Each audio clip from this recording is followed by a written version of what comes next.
आज आमर गोटे योजनाबद्ध होता जो आमर लिखाई कांग्रेस कार्यालय ठारे जो मिश्रण पर्व से ये समस्ते थिले आमर कांग्रेस परिवार समस्त गोटे गोटे सदस्य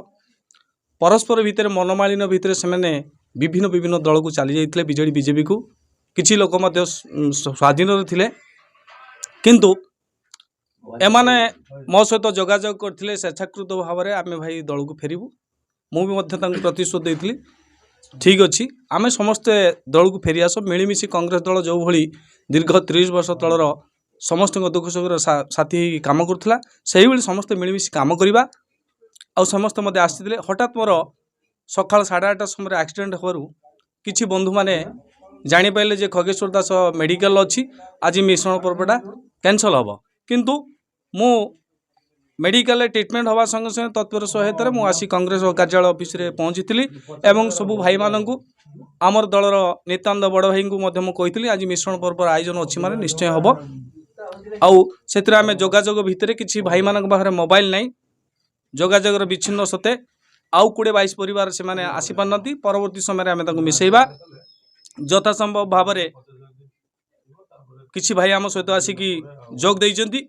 आमे सेमानकु कांग्रेस दल पुरु अशेष अशेष धन्यवाद जनाऊँ। मु प्रभात कुमार सेठी चढ़दियार गोटे पुराना कांग्रेस लोक मु मोर अभिमान को मु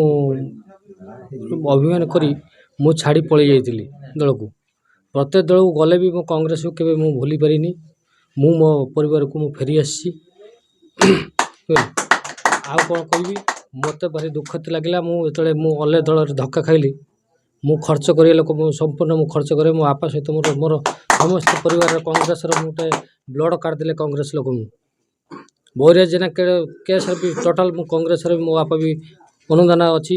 मोर भी अनुदान अच्छी मु समस्त की भल पाई मो कांग्रेस भाई मान को भल पाई मु फेरी आसी आज बहुत खुशी कथा आनंदर कथा आज चढ़दिया ग्राम पंचायत कांग्रेस कार्यालय ठारे बीजेडी रु एवं बीजेपी रु प्राय 8 रु 10 परिवार आज कांग्रेस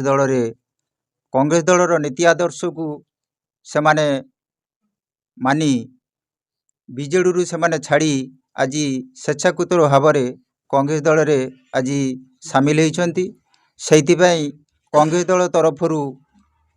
से अनेक अनेक धन्यवाद और कृतज्ञता ज्ञापन करा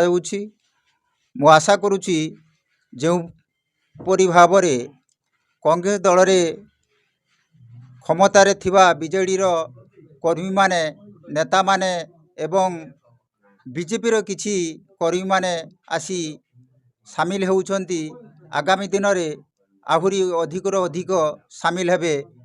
कांग्रेस रो नीति आदर्श को भल पाई आहुरी बहुत परिमाण सामिल हेबे।